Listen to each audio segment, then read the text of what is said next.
Hello everyone, আমার নাম ইমরুল কায়েস আর তোমরা দেখছো লেটস ইমপ্রুভ ইউটিউব চ্যানেল। তো প্রশ্ন হচ্ছে যে ম্যাথমেটিক্স এর জন্য তোমরা আগামী 60 ডেজ 7 দিনের মতো টাইম আছে। তো কি করবে এমন অঙ্কে যে তোমাদের একটা ঠিকঠাক স্কোর আসতে পারে? তোমরা যেন 40 এর মধ্যে 40 স্কোর করো। তো এই জিনিসটা নিয়ে আলোচনা হবে। খুব বেশি সময় আমি নেব না। তোমরা আগামী 10 মিনিট দেখো অ্যান্ড গ্যারান্টি সহকারে বলতে পারি এই ভিডিওটা অনেক হেল্প করবে তোমাদের। চলো দেখি। সবার ১ম এ দেখো আমাদের ইন জেনারেল ব্যাপারটা কি? কি করতে হয় একটা ভালো রেজাল্ট করতে গেলে আমাদের কি করতে লাগে? তো সবার ১ম এ ডেফিনিটলি সিলেবাস কমপ্লিট করতে হবে। অনেকের হয়তো তোমাদের সিলেবাস কমপ্লিট আছে আর অনেকের অর্ধেক হয়ে আছে হয়তো।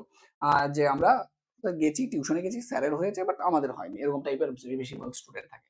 রিভাইজ করো, প্র্যাকটিস করো প্রচুর পরিমাণে কোশ্চেন এবং এই কোশ্চেন গুলো বই থেকে হতে পারে, কোশ্চেন ব্যাংক থেকে হতে পারে, প্রিভিয়াস ইয়ার কোশ্চেন পেপার থেকে হতে পারে। এই জিনিসগুলো করতে হয় ভালো রেজাল্ট করার জন্য। প্রত্যেক সপ্তাহে মক টেস্ট দিতে হয়, পরীক্ষা দিতে হয়। পরীক্ষা ভালো রেজাল্ট করার একটা মূল হাতিয়ার। না দিতে পারলে তা ভালো রেজাল্টটা হয় না সাধারণত। আচ্ছা, ৩ টা সাবজেক্ট প্রত্যেকদিন পড়তে হয় এবং প্রত্যেকদিন পড়ার যে রুটিন সেই রুটিনটা মোটামুটি এরকম যে ৩ ঘন্টা করে মেইন যে সাবজেক্ট গুলো সেইগুলো পড়তে হবে এবং ১ ঘন্টা করে বাংলা বা ইংলিশ এই দুটো সাবজেক্টের মধ্যে যেকোনো একটা। অ্যান্ড লাস্ট ১ ঘন্টা হচ্ছে দৈনিক রিভাইজ। প্রত্যেকদিন যেটা করলে রাত্রেবেলা ঘুমোতে যাওয়ার আগে ১ ঘন্টা ৪৫ মিনিট ৩০ মিনিট যতক্ষণ টাইম লাগে সেটা রিভাইজ করতে হবে। যদি তুমি ৮ ঘন্টা পড়ো, দিনে মিনিমাম ৮ থেকে ১০ ঘন্টা পড়তে হবে। যদি তুমি ১০ ঘন্টা পড়তে চাও, তাহলে ডেফিনিটলি এটাকে 4+4+1+1 করে নেবে। ৪ ঘন্টা ধরো ফিজিক্স পড়লে, ৪ ঘন্টা ম্যাথস পড়লে, ১ ঘন্টা বাংলা পড়লে অ্যান্ড রাত্রে দিনের আগে দিনের শেষে আ ঘুমাতে যাওয়ার আগে ১ ঘন্টা টোটাল জিনিসটা আরেকবার দেখে নিলে ১ ঘন্টা লাগবে না। বাট চলো ১ ঘন্টা টাইম রাখলাম ওই জিনিসটার জন্য। অ্যান্ড তার সঙ্গে যদি তুমি ৮ ঘন্টার কম পড়েছো, ভেরি ব্যাড। ১০ ঘন্টার বেশি পড়েছো, ভেরি গুড। নেক্সট। অ্যান্ড চেষ্টা করো হার্ড সাবজেক্ট ১ম এ পড়ার। এটা কোনো সাজেশন না বাট এটা আমার মনে হয়। তোমাদের চাইলে চেঞ্জ করতে পারো। তোমাদের কোনো ব্যাপার নাই। দেখো ব্যাপারটা হচ্ছে এটা যে একদিন হঠাৎ করে বেশি পড়ে নেওয়া, একদিন কম পড়ে নেওয়া সেইটা তোমাকে ভালো রেজাল্ট দেবে না। কনসিস্টেন্সির সঙ্গে যদি তুমি পড়ো তাহলে তোমাকে ঠিক রেজাল্ট দিয়ে দেবে। তোমাকে কনসিস্টেন্ট হতে হবে। এটা হচ্ছে ভালো রেজাল্ট করার মেইন হাতিয়ার। প্রত্যেকদিন ১০ ঘন্টা, ১০ ঘন্টা, ১০ ঘন্টা, ১০ ঘন্টা করে পড়তে হবে। ঠিক তোমার ভালো রেজাল্ট হবে। কনসিস্টেন্সি হচ্ছে ভালো রেজাল্ট করার মেইন হাতিয়ার। শুধুমাত্র ভালো রেজাল্ট না, যেকোনো ভালো জিনিস পাওয়ার মেইন হাতিয়ার যেটা সেটা কিন্তু কনসিস্টেন্সি, রেগুলারিটি, হার্ড ওয়ার্ক তো করতেই হবে। তার সঙ্গে ডিসিপ্লিন, কনসিস্টেন্ট এই জিনিসগুলো যদি না থাকে তাহলে কিন্তু ভালো রেজাল্ট সম্ভব। ঠিক আছে? অনেক হয়ে গেল জ্ঞানের কথা। এইবার আসি আমরা ট্যাকটিক্স এর কথা।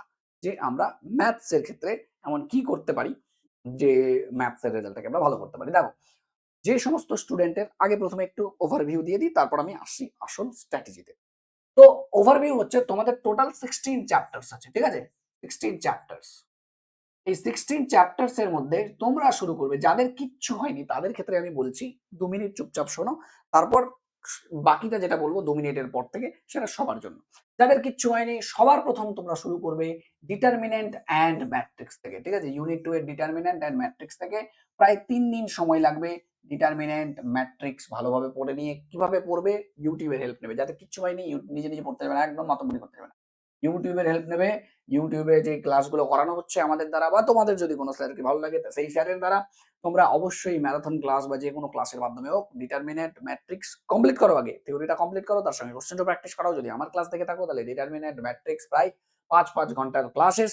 ওই ক্লাসগুলো তোমরা দেখে থাকলে তোমাদের প্রচুর পরিমাণে কোশ্চেনও প্র্যাকটিস হয়েছে এবং তার সঙ্গে থিওরিও রিভাইজ হয়ে গেছে এবং কোনো স্যারকে ভালো লাগলে যে স্যারকে ভালো লাগবে সেই কোনো ব্যাপার নেই। প্রথমে ডিটারমিনেন্ট ম্যাট্রিক্স করো। কেন বলছি ডিটারমিনেন্ট ম্যাট্রিক্স? কারণ ১০ নম্বর আছে ডিটারমিনেন্ট ম্যাট্রিক্সের। এই ১০ নম্বর তো আগে এনসিওর করো আর এই ১০ নম্বর সবাই পায়। ঠিক আছে? নেক্সট তুমি ফাংশন পড়তে পারো। সেট, সেট তো নেই তোমাদের। সরি। রিলেশন, ফাংশন অ্যান্ড তার সঙ্গে আছে তোমাদের আইটিএফ, ইনভার্স ট্রিগোনোমেট্রিক ফাংশন। এটা প্রায় মোটামুটি ৪ দিন ধরে নাও লাগতে পারে। ৫ দিনও লাগে অনেকের। চলো তোমার পরে এখানে ১ দিন হয়তো এক্সট্রা লাগতে পারে। এখানে ৪ দিন লাগে নরমালি। ১ দিন বাড়িয়ে নাও এক্সট্রা। কিভাবে করবে? একদিন একটা চ্যাপ্টার ধরো। রিলেশন একটা চ্যাপ্টার ধরো। রিলেশনে তোমার ইকুইভ্যালেন্স রিলেশন পড়লেই হবে। ফাংশন, এফ লিখেছি, হ্যাঁ? ফাংশনের মধ্যে তোমাদের প্রায় মোটামুটি ৩ টা জিনিস আছে। একটা হচ্ছে 1, 1 on 2 ফাংশন মানে বাইজেক্টিভ ফাংশন চেক করা। দেন হচ্ছে তোমাদের ইনভার্স চেক করা। দেন হচ্ছে কম্পোজিশন অফ ফাংশন। ৩ দিনে লাগে না। এটা ৩ থেকে ২ দিন লাগে রিভাইজ করতে। দেন আইটিএফ, ইনভার্স ট্রিগোনোমেট্রিক ফাংশন ১ দিনের চ্যাপ্টার। তো ওভারঅল ৪ দিন তাও ধরলাম। তাও ১ দিন এক্সট্রা ধরে নিচ্ছি। ৫ দিনেও তোমার দিতে পারো, কোনো অসুবিধা নেই। এই চ্যাপ্টার গুলোকে এই জিনিসগুলো আগে ক্লিয়ার করো। নেক্সট তোমরা হচ্ছে ৩ নম্বর যেটা জিনিস সেটা হচ্ছে ক্যালকুলাস। বড় কোশ্চেন জানো তোমরা, অনেক নাম্বার আসে ক্যালকুলাসে। অ্যান্ড এই ক্যালকুলাসের মধ্যে তোমাদের ক্যালকুলাস করতে আমি তোমাদের অনেক দিন দিচ্ছি। কারণ ক্যালকুলাসে আছেও অনেকগুলো চ্যাপ্টার, প্রায় ৭ খানা চ্যাপ্টার আছে। এই ৭ খানা চ্যাপ্টারের মধ্যে মেইন জিনিস হচ্ছে ডেরিভেটিভ। বাকি যে জিনিসগুলো সব ডেরিভেটিভেরই আনুষঙ্গিক। ডেরিভেটিভটা ভালো করে শিখে নাও। সবার ১ম এ ডেরিভেটিভে জাম্প করো। ঠিক আছে? ডেরিভেটিভ পড়ো, সেকেন্ড অর্ডার ডেরিভেটিভ পড়ো, তারপর বাকি জিনিসগুলো হয়ে যাবে। এই জিনিসগুলো পড়ার জন্য আমি তোমাকে চলো 15 দিন টাইম দিচ্ছি। চলো যাও। 15 দিন লাগবেই না। 7 টা চ্যাপ্টার পড়তে একদিনে একটা চ্যাপ্টার হয়ে যায়। 15 দিন টাইম দিলাম, তোমাদের হয়ে যাবে। 4 নম্বর যেটা জিনিস সেটা হচ্ছে প্রবাবিলিটি। প্রবাবিলিটি 2-3 দিনে হয়ে যায়। চলো তোমাকে বাকি 4 দিন 5 দিন টাইম দেওয়া হলো। ঠিক আছে? চলো 4 দিন। তাও তুমি দেখো কতদিন টাইম হয়েছে তোমার। 60 ডেজ তোমার কাছে ছিল, তাই না? 60 ডেজ। কতদিন হয়েছে? 4, 5, 9, 9 আর 4, 13, 13, 15, 28, তাও 28 দিন হয়েছে। ঠিক আছে? আরো তোমার যদি কোনো একটা জায়গায় 2টা দিন লাগে, 2টা দিন নিয়ে নাও। যে জায়গায় লাগে সেই জায়গায় নিয়ে নাও। বাট 30 দিন, উইদিন 30 দিনের মধ্যে সব জিনিসগুলো কমপ্লিট করে নাও। যার কমপ্লিট আছে ভেরি গুড, তুমি এক ধাপ কি অনেকটাই এগিয়ে আছো। এইবার আসি আসল স্ট্র্যাটেজিতে, যেটা হচ্ছে মক টেস্ট স্ট্র্যাটেজি। এই স্ট্র্যাটেজিতে তোমাদের চলতে হবে। ঠিক আছে? কি বললাম? Mock test strategy. কিভাবে তোমাদের হেল্প করবে? তোমরা বলবে স্যার মক টেস্ট কোথায় পাবো? তাহলে তোমরা হয়তো অফলাইন স্যারের কাছে আছো, অফলাইনের মক টেস্ট। অনেকে সিলেবাস কমপ্লিট না হলে অনেকে পরীক্ষা দিতে যাও না। ভুল জিনিস, কেন ভুল জিনিস বলছি ব্যাপারটা। আচ্ছা, আর তার সঙ্গে কেউ অনলাইন মক টেস্ট নিয়েছো হয়তো, তো অনলাইন মক টেস্ট দাও। অথবা কেউ হয়তো মক টেস্ট কোথাও পাচ্ছ না, তো একটা বই নাও, টেস্ট পেপার বা তোমাদের যে কোশ্চেন ব্যাংক, রাইন মার্টিনের কোশ্চেন ব্যাংক, আর তোমাদের যে কোশ্চেন অ্যাভেলেবেল আছে, যে কোশ্চেন ব্যাংক তোমাদের বাড়ির আশেপাশে, সেই কোশ্চেন ব্যাংকে নাও। বাট আমাদের কোশ্চেনের সেট দরকার। কতগুলো সেট দরকার? মোটামুটি 10 থেকে 20টা। কারো জন্য 10টা, কারোর জন্য 20টা। কেন বলছি? দেখো, চেষ্টা করবে মক টেস্ট স্ট্র্যাটেজি কি বলছি আমি, যে সপ্তাহে, হ্যাঁ, তোমাকে সপ্তাহে 2টো করে মক টেস্ট দিতে হবে। উইকলি 2টো মক টেস্ট। যখন তুমি কমপ্লিট করে ফেললে জিনিসগুলো, ধরো 30 দিনে কমপ্লিট করে ফেলেছো, বাকি যে 30 দিন আছে এই 30 দিনে মক টেস্ট দেওয়া শুরু করো ডাইরেক্ট। সপ্তাহে 2টো করে মক টেস্ট দাও। কি করবে তুমি?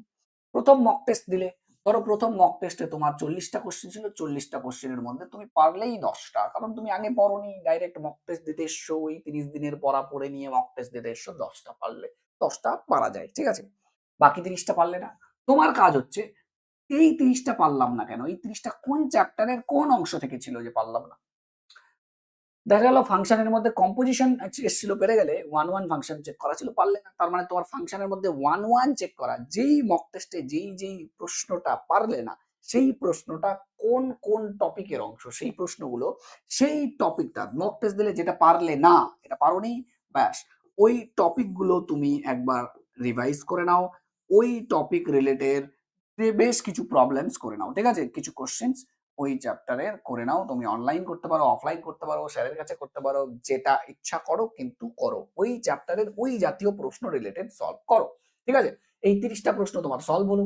এই 30টা প্রশ্ন সলভ হওয়ার জন্য কতদিন টাইম দিতে হবে আমাদের? 3 ডেজ, 3 দিনের বেশি না। ঠিক আছে? 3 দিন মোটামুটি টাইম দিতে হবে। 3 দিনের বেশি না। 3 দিনের থেকে 4 দিনে যাওয়া যাবে না, কারণ 4 দিনের মাথায় আমরা মক টেস্ট দিয়ে দেবো। ঠিক আছে? তারপর সেকেন্ড মক টেস্ট। এবার সেকেন্ড মক টেস্ট দিলে, দেখবে সেকেন্ড মক টেস্ট ছিল 40-এর মধ্যে। 40-এর মধ্যে তুমি যেহেতু একটু বেশি পড়ে ফেলেছো, তাহলে হয়তো তোমার এখানে 15খানা কোশ্চেন ঠিক হলো, তাও 25টা কোশ্চেন ভুলে গেছে।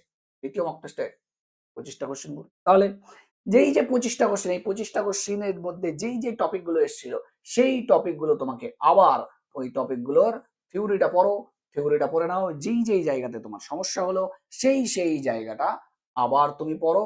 অ্যান্ড ওই রিলেটেড কোশ্চেন্স প্র্যাকটিস করো প্রচুর পরিমাণে।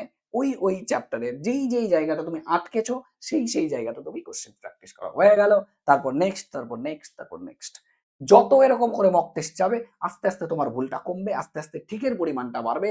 অ্যান্ড মোটামুটি তুমি যদি এরকম 10টা মক টেস্ট চালিয়ে দিতে পারো, তাহলে আমি তোমাকে গ্যারেন্টি দিয়ে বলতে পারি, 10টা মক টেস্টের পর গ্যারেন্টি, 10টা মক টেস্টের পর 35 প্লাস তোমরা স্কোর করবে।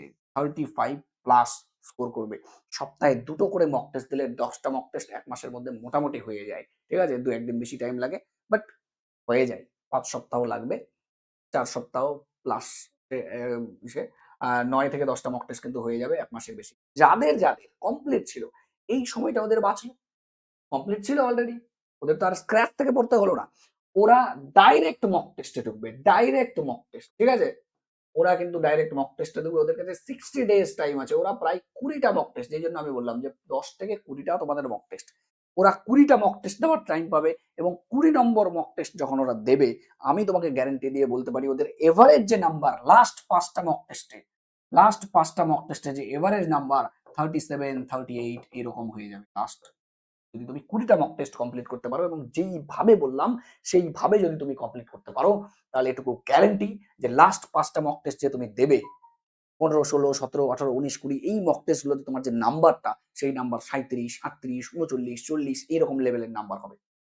সিম্পল প্রসেস, কোনো কঠিন প্রসেস না, যেটা তোমাকে বললাম করা যায়। যদি তোমাদের জিনিসগুলো পড়া থাকে তাহলে তুমি একদম ডাইরেক্ট মক টেস্ট শুরু করো। যাদের জিনিসগুলো পড়া নেই ওরা 1 মাস সময় নাও, 30 দিন সময় নাও, আগে জিনিসগুলো ঠিক করো। তোমরাও পারবে, তোমরাও পারবে। হয়তো ওদের থেকে যারা আছে ওদের থেকে 5-7 নম্বর হয়তো তোমাদের কম আসবে, ওরা হয়তো 40-এ 40 পাবে, তোমরা হয়তো 35 পাবে। 35 is not a bad number. যেখানে তো তোমার কিচ্ছু ছিল না, যেখানে তুমি জিরো লেভেলে ছিলে, সেখানে তুমি 35-36 স্কোর করে নিতে পারবে। তাও 40ও হয়তো হতে পারে, হতে পারে যে কোশ্চেন তোমার ফেভারে চলে আসলো, 40 হয়ে গেল। বাট মক টেস্ট, এবার তুমি বলবে না যে স্যার মক টেস্ট কোথায় পাবো। মক টেস্ট দেওয়ার জন্য তোমাকে কোনো অনলাইন বা কোনো স্যারের কাছে বা ধার না ধারলেও হবে। তোমাকে, তুমি একটা বই কিনে নাও, যে কোনো কোশ্চেন ব্যাংকের বই কিনে নাও, টেস্ট পেপার কিনে নাও, যা থাকে তোমার কাছে কিনে নাও, সেখান থেকে নিজে নিজে মক টেস্ট দাও, টাইম ধরে ধরে, নিজে অনেস্ট হও, জিনিসগুলো করো যেভাবে বলছি। ডেফিনেটলি তোমাদের জিনিসগুলো, মার্কস গুলো তোমাদের শোধরাতে বেশি টাইম লাগবে না, জিনিসগুলো হয়ে যাবে। আশা করি বোঝাতে পারলাম। অ্যান্ড ভেরি সিম্পল প্রসেস, এটা করলে গ্যারেন্টি তোমাদের হয়ে যাবে। বাট যেটা বারবার বলছি, হার্ড ওয়ার্ক, কনসিস্টেন্সির সঙ্গে এবং ডিসিপ্লিনের সঙ্গে করতে লাগবে, তবেই জিনিসটা হবে। একদিন করলাম না স্যার ভালো লাগছে না, পারছি না, আমি তো 10টাই পারছি, 12টাই পারছি, আমার ভালো লাগছে না, আরে ওটাই হবে, প্রথম প্রথম তো হবেই। তুমি 20 নম্বর মক টেস্টে দেখবে তোমার কি হয়, তুমি 10 নম্বর মক টেস্টে দেখবে তোমার কি হয়, ঠিক আছে? এবং ঠিক তুমি যেভাবে করার হয়ে যাবে। বুঝতে পেরেছো? আই হোপ তুমি বুঝতে পেরেছো কি করতে হবে, জিনিসগুলো ক্লিয়ার হয়ে গেল। এবং কোথা থেকে পাবে যারা যারা পড়নি বা যাদের রিভাইজ করার দরকার আছে, লেটস ইমপ্রুভের যে ক্লাসেস গুলো আছে, লেটস ইমপ্রুভের ক্লাসেস গুলো করতে থাকো। 4 ঘন্টা 5 ঘন্টার ক্লাসের মধ্যে কমপ্লিট করে দেওয়া হয়, কোনোটা 3 ঘন্টাও হয়, কোনোটা 2 ঘন্টাও হয়, কমপ্লিট করিয়ে দেওয়া হয়। বাকি সাবজেক্ট গুলোর ক্ষেত্রেও সেম প্রসেস অ্যাপ্লাই করতে পারো, হেল্প তো পাবে, একটু গ্যারেন্টি দিয়ে বলতে পারি। না পারলে কমেন্টে এসেই বলে যাবে স্যার করেছিলাম, কোনো পাইনি, হেল্প পাইনি, এই জিনিসগুলো আমার মনে হয় না কেউ লিখতে পারে, কারণ হেল্প পাবে। চলো, এই হচ্ছে আজকের আমাদের প্ল্যান, পড়ার আগামী 60 ডেজের কিভাবে পড়বো। আই হোপ এই জিনিসটা তোমরা মাথায় রাখবে, পড়বে, দুর্দান্ত রেজাল্ট। ঠিক আছে, চলো, টাটা, বাই বাই।